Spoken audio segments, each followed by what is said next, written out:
నాకు ఇప్పటికి కూడా నాకు నమ్మబుద్ధి కావట్లేదు. నేను ఆ 2 పదాలు నాకు ఎందుకు వచ్చినాయని. ఇందాక మన జర్నలిస్ట్ మిత్రులకి నేను నా ఫోన్‌లో ఉన్న మెసేజ్‌లు చూపించాను. ఏమని? ఫస్ట్ నేను అపాలజీ చెప్పింది నా భార్యకి. వెంకట్ గారు మీరు చూసారు కదా! ఎన్ని గంటలకండి నైటు?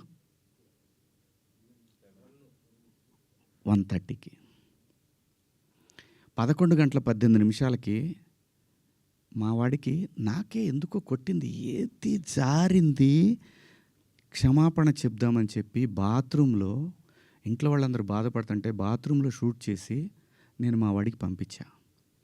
అది మీకు కూడా వినిపించాను వెంకట్ గారు, వేణు మీకు వినిపించాను.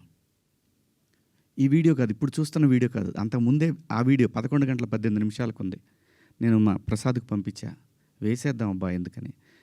అది అందరూ ఫ్లోలో వెళ్ళిపోయింది, పెద్దగా ఏమీ లేదు, ఎందుకు కెలుక్కోవటం అన్నారు.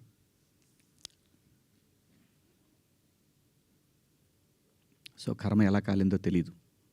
కర్మ ఎవరిని వదిలిపెట్టదు.